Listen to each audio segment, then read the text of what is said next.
36. La voz en el jardín. Munisai Shimizu rompió el lacre negro que sellaba el rollo de papel y leyó con atención su escueto contenido. Estaba solo, sentado sobre cojines en la casa de té de su jardín particular. La noche era agradable, cálida, y desde la terraza abierta de par en par podía ver las luciérnagas danzando sobre el lago artificial.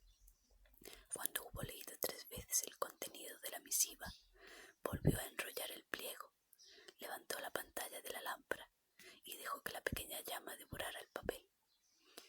¿Has conseguido hablar con el médico?, preguntó Shimizu a la soledad de la noche. No, respondió una voz sin dueño aparente. Acudí a su consulta hace 3 días, pero estaba trancada y habían retirado la tablilla de su nombre. Me cuesta creer que nos haya traicionado. Debe haber alguna explicación, dijo el daimio con voz meditabunda. Si me permite, Otono, quisiera decir que en los muchos encuentros que he mantenido con ese hombre, me pareció una persona testaruda y poco dada a la obediencia, pero no un traidor. ¿Quién clavó entonces un cuchillo con nuestro emblema en el pecho de Susumu Yamada?, reflexionó Munisai Shimizu. Sabía bien que algunos de sus aliados se mostraban proclives a un conflicto abierto, en especial el clan Tadashima, que desde un principio había visto el ascenso de Susumu no ya como un peligro, sino como una declaración de guerra en sí misma. Alguien podría haber considerado que el asesinato era una buena forma para eliminar la amenaza, o de provocar la guerra y acabar con aquella insoportable espera. Pero, ¿por qué la cobardía de inculpar al clan Shimizu? No encontraba una explicación satisfactoria. El daimio tomó su pincel y lo humedeció en tinta negra. Comenzó a escribir sobre el pliego de papel de arroz. Kanbei, haz llegar esta carta a los caros de las 5 casas. Solo ellos la podrán leer y deberán devolvértela. Si alguien pretende retenerla, debes lograr destruirla, aunque en ello empeñes tu vida. Sí, Otono, dijo la voz sin titubear. Lamentablemente, esperar más no tiene sentido. La guerra es inevitable. Munisai Shimizu marcó el escrito con su sello antes de plegarlo. La noche no era oscura sobre la bahía de Fukui. El firmamento se mostraba preñado de luz, asaetado por miles de puntos brillantes que parecían atravesar las costuras de una mortaja.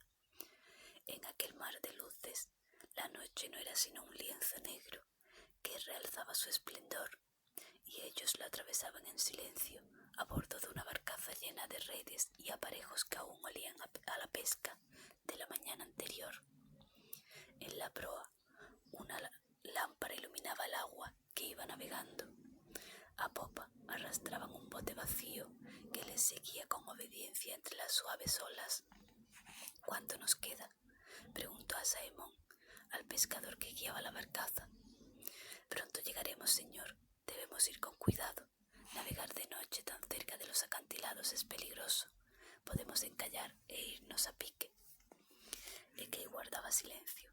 Sentado en el centro de la embarcación se había envuelto con la pesada capa de viaje que años atrás le entregara Kenzaburo Arima, pues la noche siempre era desabrida en mar abierto.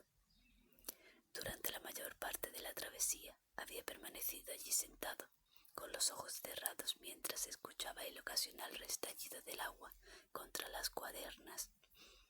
Incluso cuando había fondeado bajo alguna de las cuevas indicadas por su guía, no había sentido la menor inquietud antes de inspeccionarlas, pues algo le decía que su viejo maestro no se encontraba en ellas. Ahora, sin embargo, Ekei sabía que se aproximaban a Fuyumaru. De algún modo, desde que el pescador le dijera que era mejor dejar para el final la gruta a la que ahora se dirigían, la más lejana del castillo y de más peligroso acceso, Ekei supo que sería en ella donde encontraría lo que buscaban.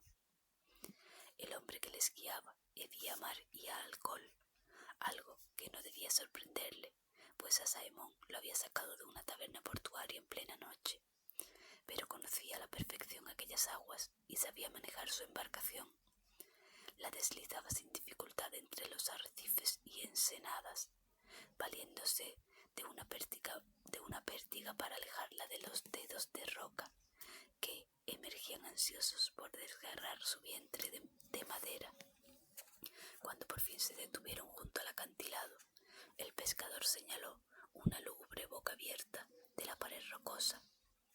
Ciertamente estaba más alta que las cuevas anteriores y en un recodo de línea de costa mal iluminado por la luna. «Subiré a ver», se ofreció a Simon. «Estoy harto de verte escalar paredes desde este cascarón».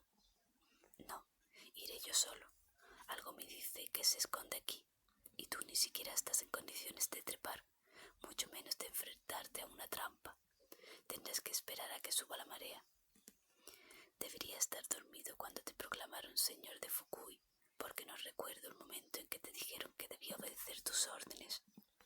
El samurái comenzó a ponerse en pie. A duras penas logró disimular una mueca de dolor, pero evitó el impulso de echarse la mano a la herida. «Haz lo que quieras», le espetó Ekei, «pero yo iré primero. No quiero que me arrastres en la caída cuando te sueltes de la pared». Se ataron al cuerpo aquello que consideraron imprescindible, como sus espadas y unas linternas que se colgaron de la cintura, y pasaron el resto de sus pertenencias, incluido el yakuro, al bote que había remolcado hasta allí. El pescador fondeó la pequeña embarcación para que no la arrastrara la corriente, y de un salto volvió a su barcaza, donde Kei y Asaemon ya se hallaban preparados. «Escúchame bien», le dijo el samurái a su guía, mientras le aferraba el cuello por detrás para que no pudiera apartar la cara. «Aguarda aquí hasta el amanecer. Si no hemos regresado, márchate y déjanos la barca. Si sabes cerrar la boca, cuando volvamos a Fukui, te daré otra moneda de plata.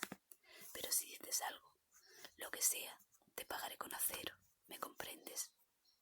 El hombre asintió mientras tragaba saliva, evidentemente atemorizado. Cuando Simon volvió a la proa de la barcaza, antes de comenzar a trepar por la pared, Ekei le preguntó: «¿Crees que podemos fiarnos de él? Huele incluso más a alcohol que a pescado». «Justo por eso es de fiar», replicó a Simon con voz despreocupada. «Con lo que le hemos dado, podrá beber sin parar durante 3 o 4 días, y cuando despierte de la borrachera, ni siquiera recordará de dónde sacó el dinero para pagarse tanto sake». Tras decir esto, el samurái se apoyó en el borde de la barcaza y saltó sobre una roca próxima a la pared del acantilado. Una vez se hubo afianzado, le hizo un gesto a su compañero para que tomara la iniciativa. Ekei saltó a la misma roca y desde allí palpó la pared negra en busca de un primer asidero para apoyar el pie. Cuando lo encontró, comenzó a ascender despacio y con cuidado, más lentamente de lo necesario, pues quería que Simon pudiera seguir sus pasos de cerca, usando los mismos apoyos que él iba encontrando. Los dos llevaban cuchillos en la boca, con los que hurgar en la piedra si no encontraba un punto de agarre con los dedos. En más de una ocasión debieron usar la hoja para tantear la pared hasta hallar una hendidura por la que se deslizara. Cuando el cuchillo estaba firme, se aferraban a la empuñadura para seguir subiendo. Con la marea alta, llegar hasta la boca de aquella gruta probablemente habría sido una ligera escalada, quizás un simple salto desde la cubierta. Ahora, sin embargo, era un ascenso peligroso y agotador que parecía no tocar a su fin. Cuando se encontraba a medio camino, Ekei miró hacia abajo y vio la barcaza que, desoyendo las instrucciones de Asaemon, ya se alejaba hacia la ciudad. Apenas era un punto de luz oscilando sobre la marea, y se preguntó si, al que buscaban, lo estaría viendo también. Pero se dijo que no, de lo contrario un par de flechas certeras ya habrían acudido a darles bienvenida. Continuaron escalando en silencio, acompañados por los graznidos de las gaviotas y el rumor que batía la pared a sus pies. Una vez en la entrada de la cueva, Ekei se aferró al filo y no asomó la cabeza. Miró hacia abajo y observó cómo Simon apenas se había rezagado.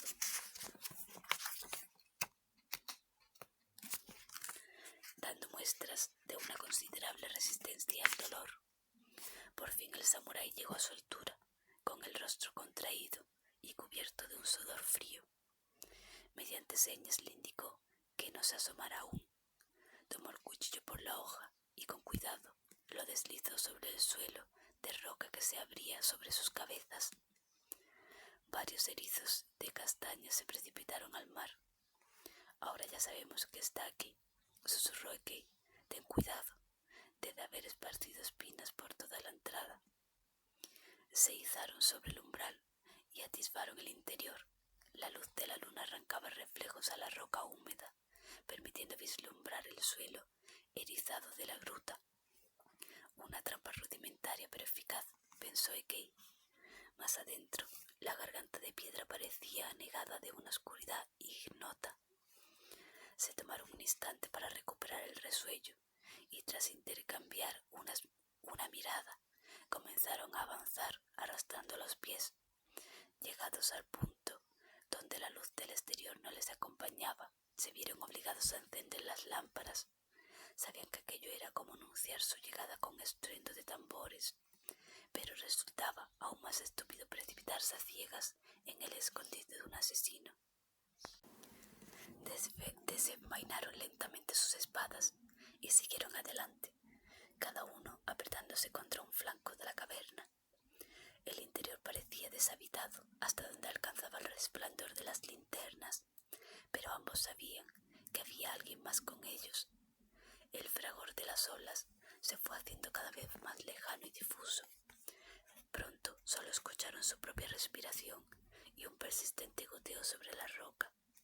Ekei aguzaba todos sus sentidos. Trataba de percibir lo que había más allá, por encima de sus cabezas y a sus espaldas, pues el peligro no vendría desde donde alcanzaban a ver, sino de la oscuridad, que parecía aplastar el tímido círculo de luz en el que se refugiaban. ¿Cuál fue su sorpresa cuando, al llegar al fondo de aquel pasaje, horadado por el tiempo, no encontraron al terrible Fuyumaru, maestro de asesinos, sino a un viejo cansado y desvalido que tiritaba de frío, apoyando la espalda encorvada contra la fría piedra, y se cubría, lívido y sin fuerzas, con una gruesa capa de paja. A su alrededor las paredes rezumaban agua de mar, y el olor a salitre era intenso, casi insoportable. Sabía que me encontrarías, Seizo, siempre lo supe. El interpelado avanzó hasta la lámpara, iluminó mejor al viejo. Tenía un largo corte a un lado del cuello, donde le había alcanzado la cuchilla de Ekei, y la herida se había hinchado y oscurecido, tumefacta por el veneno. Fuyumaru, musitó con desencanto, como si no consiguiera reconocer a su antiguo maestro en aquel hombre decrépito. Ah, pareces decepcionado. ¿Acaso esperabas un último enfrentamiento entre maestro y discípulo? No, Seizo, ya no soy rival para ti. Dependo demasiado de mis fieles aliados. Sin el miedo y el artificio, solo soy lo que ves, un viejo derrotado. Tosió de forma abrupta y esputó sangre. Era evidente que el día en que había pasado en la oscura humedad del acantilado había afectado a sus pulmones. Ekei se aproximó aún más y el viejo buscó compasión en sus ojos, pero en lugar de inclinarse para atender al desvalido, clavó la punta de su espada entre el hombro y la clavícula de su viejo maestro. Este gritó y se retorció de dolor. Ekei, lejos de compadecerse, se limitó a apartar con la punta del sable la capa de paja que cubría al viejo. De su mano derecha, sin fuerzas por el pinchazo, había caído un largo puñal de hoja negra. De repente, una risa amarga borboteó de la garganta de Fuyumaru. Veo que te enseñé bien. Demasiado bien, ratificó Ekei con voz sombría. La primera vez que me apiadé de un viejo desvalido, me encontré con un cuchillo en el cuello. Ahora, sin embargo, eres tú el que está a mi merced. Hablemos en mis términos. ¿Hablar de qué? Una vez te ofrecí preguntarme lo que quisieras y te aseguré que contestaría con sinceridad. Esa oferta ya expiró. De mí solo obtendrás mentiras y confusión. Sería mejor para ti matarme ahora. No lo haré. Hay maneras de hacer que la verdad aflore. Pierdes el tiempo si pretendes torturarme, aseguró Fuyumaru desafiante. Puedes arrancarme los ojos y hacérmelos tragar, clavarme espinas hasta que desaparezcan bajo las uñas, abrirme el vientre e interrogarme mientras las gaviotas picotean mis entrañas.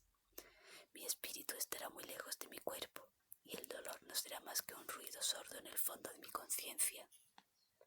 Te sorprenderá descubrir cuánto he aprendido lejos de ti, dijo Kei, pero lo primero es curarte las heridas.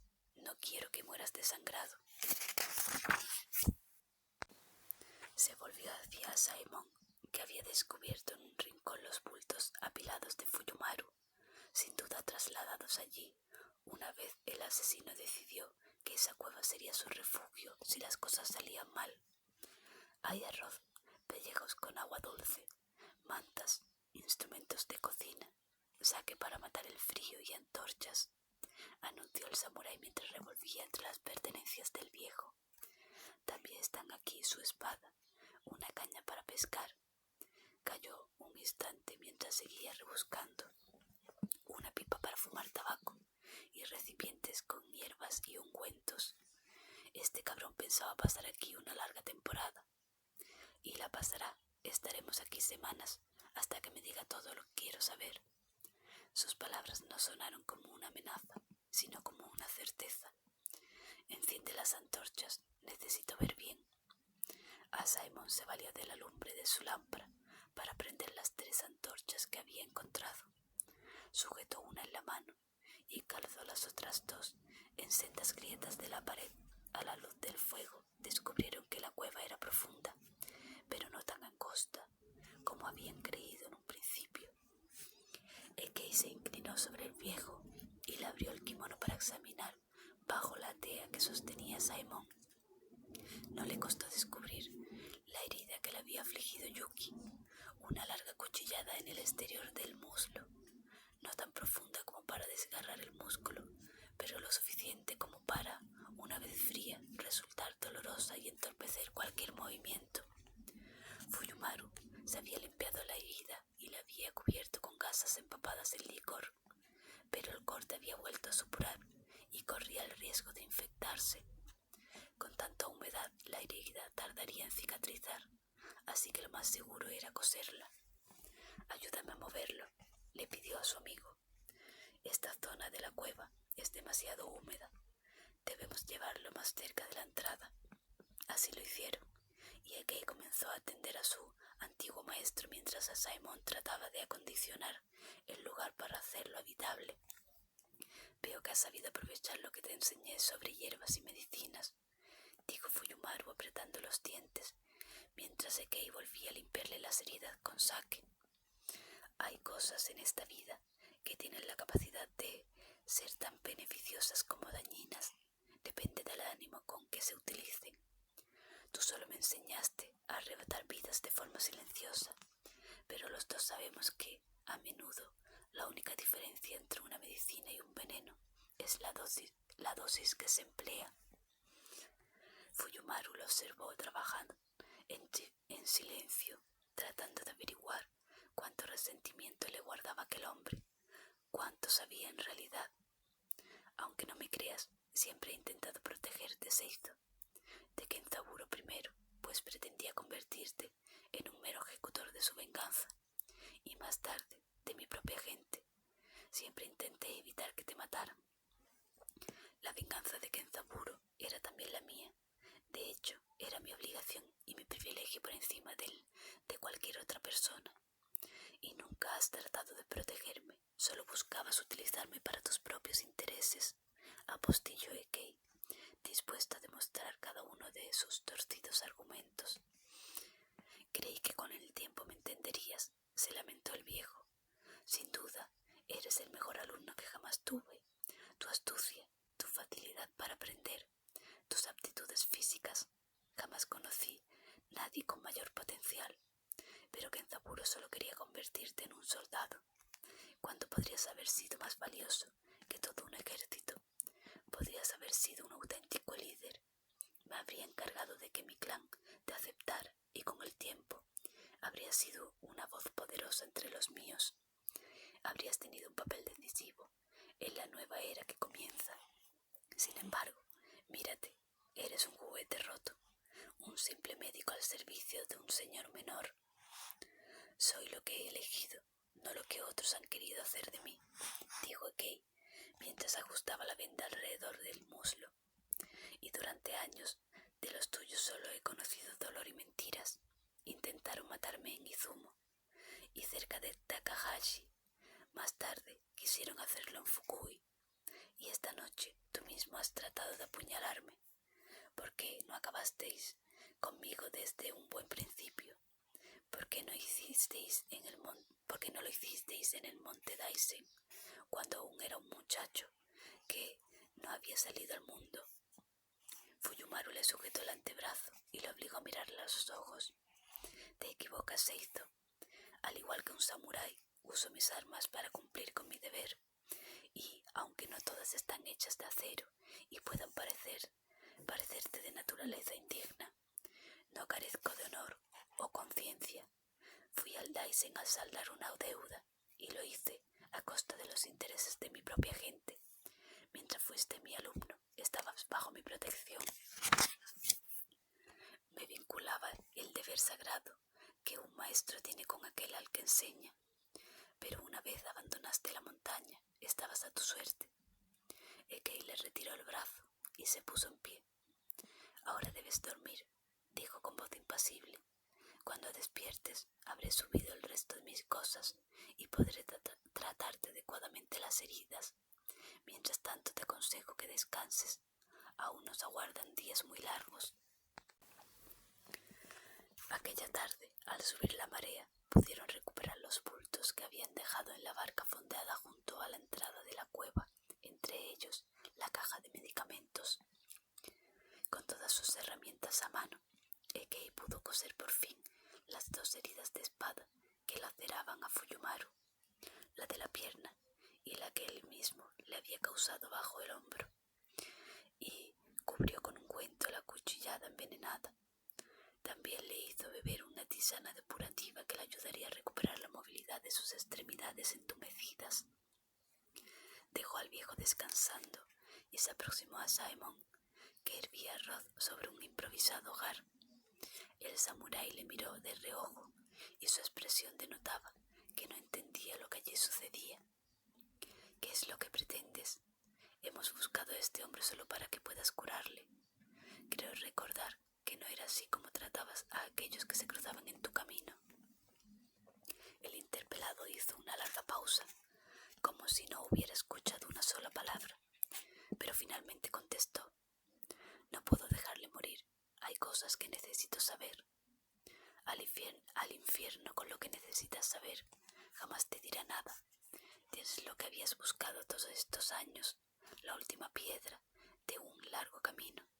¿A qué esperas para cortarle la cabeza y acabar de una vez con todo? No lo entiendes. Ekei sacudió la cabeza agotado. Él no es la única piedra. Es solo un ejecutor. Un soldado de una guerra que ni siquiera acertamos a ver. Hay alguien por encima de él. Alguien que mueve las piezas como Fuyumaru sobre el tablero. Es esa persona la que decidió la caída de mi casa y ahora le ha enviado aquí para provocar otra guerra. La guerra que yo intentaba evitar, añadió para sí. A Simon le miró atónito, como si no pudiera dar crédito a lo que escuchaba. ¿De verdad piensas llevar esto más lejos?, preguntó finalmente el samurái. No te darás aún por satisfecho. ¿A cuántos más debes matar? A cuantos sea necesario, exclamó Ekei. No dejaré con vida a ninguno de ellos. Solo cuando ruede la cabeza del último culpable podré regresar ante mi maestro y decirle que nuestra venganza ha llegado hasta la más lejana orilla. Solo entonces podré dar por concluido este viaje interminable. A Saemon no se atrevió a decir nada más. Comprendía que la determinación de su amigo estaba más allá de todo raciocinio, así que se limitó a servirse en silencio un cuenco de arroz y mientras tomaba sus palillos dijo: «Muchos años después, por fin vuelvo a tener ante mí al auténtico Seizo Ikeda», y la cicatriz de su cara se contrajo con una sonrisa salvaje. Esta noche, después de que los tres hombres cenaran en silencio, Ekei se aproximó a su cautivo, que permanecía envuelto en mantas y paja. El médico llevaba en la mano la vieja pipa de bronce de Fuyumaru, larga y sencilla, con la pequeña cazoleta tallada como media cáscara de nuez. «Esta pipa me trae muchos recuerdos», dijo Ekei sentándose frente al que fuera su maestro. «Debí fumarla con deleite durante 3 años, al amanecer y al anochecer. Cuando no fumabas, siempre la llevabas contigo colgada del cinto. Es de las pocas cosas buenas que los bárbaros del sur han traído a esta tierra». Ekei sonrió mientras usaba sus palillos para extraer una ascua candente de la hoguera. La arrimó a la cazoleta hasta que el tabaco prendió y le ofreció la pipa a Fuyumaru. Este la recogió y le agradeció el gesto. «Ha llegado la hora de que hablemos», anunció Ekei. «Por eso me das mi vieja pipa. ¿Quieres que piense que esto será una conversación distendida entre amigos?», preguntó Fuyumaru, mientras inspiraba lentamente el humo. «No seas tan suspicaz. No quiero hablar. Te haré preguntas y me contestarás lo que desees. Entonces yo decidiré qué debo creer y qué no». «Muy bien, comienza. ¿Cuántos años tienes?».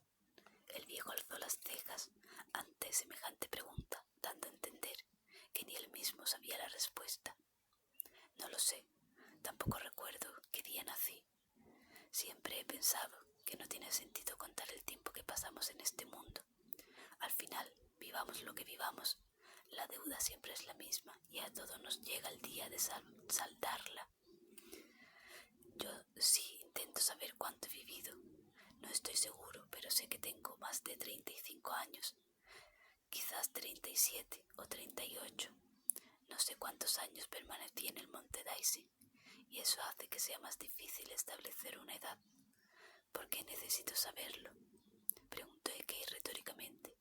«Porque quiero saber exactamente cuántos años de mi vida he perdido vagando por este camino de desesperación y venganza. ¿Cuánto tiempo me habéis robado? Decidiste someter al código samurái, abrazar la venganza como el deber por encima de tu vida misma. Yo te ofrecí una alternativa y tú la repudiaste. Me ofreciste traicionar todo lo que quería mi padre y mi maestro. Me ofreciste escapar y dejar de ser quien era.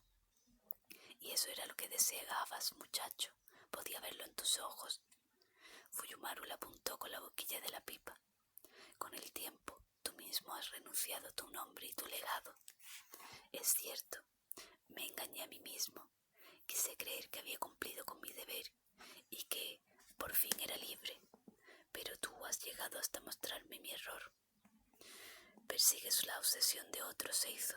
¿Acaso no ves que estás perdido en un laberinto de enemigos imaginarios? Kenzaburo Arima envenenó tu mente. Te culpabilizó de la muerte de tu familia. Quizás no con palabras explícitas, pero sí con viejas normas y tradiciones. Mataste a Gendo Sugawara, castigaste a su clan durante años sembrando la zozobra en sus salones y les hiciste aparecer como débiles ante toda la nación. Nadie puede exigirte nada más. Libérate por fin del sentimiento de culpa que Kenzaburo te inculcó para manipularte». «Respóndeme a una cosa», dijo Ekei con voz impasible. «¿Estuviste en Izumo antes de la caída de mi clan?». Fuyumaru levantó la barbilla y afiló la mirada. «He estado en muchos sitios y muchas veces en cada región, en cada pueblo y casi en cada aldea. No puedo recordar cuándo pisé cada uno de ellos. Mientras», dijo sencillamente Ekei, «cuando visité al abad del Gaukenji, antes de cortarle la cabeza, intentó pagar por su vida. Me dijo que un hombre con rostro de diablo acompañaba al ejército Sugawara, Ese hombre susurraba al oído del mismísimo general Takeuchi cuáles debían ser sus pasos. Un hombre con un rostro como este le mostró la máscara de No que le había arrebatado en la vieja casa de las Rosas 2 noches antes, aunque ahora parecía que había transcurrido una eternidad desde aquel encuentro. Hay otros hombres que se cubren el rostro con la máscara del demonio, dijo Fuyumaru por toda respuesta, pero pocos cuya presencia augure la caída de clanes. Allí por donde pasas, mueren padres e hijos, se derrumban casas y aflora la guerra y la muerte. Me supones más poder del que tengo, Seizo. Nada tuve que ver con la caída de los Ikeda. Puede que nada decidieras, pero eso no te exime de culpa. Dime, viejo maestro, ¿quién es el tejedor? Fuyumaru rió divertido ante la pregunta. Aspiró hondo de su pipa antes de responder. Ah, el tejedor de sombras, el urdidor de engaños. Has escuchado un nombre y has supuesto demasiadas cosas, pero no sabes nada, muchacho. Ya no soy un muchacho. Entonces, ¿por qué formulas preguntas que solo un muchacho haría? Y volvió a reír. Fue una risa larga y cadenciosa, de total despreocupación. ¿Estás cansado?, dijo Kei. Sí, estoy cansado, respondió Fuyumaru con desgano. Tengo sueño, déjame dormir. Y se recostó de lado, lentamente antes de cerrar los ojos con una sonrisa en los labios.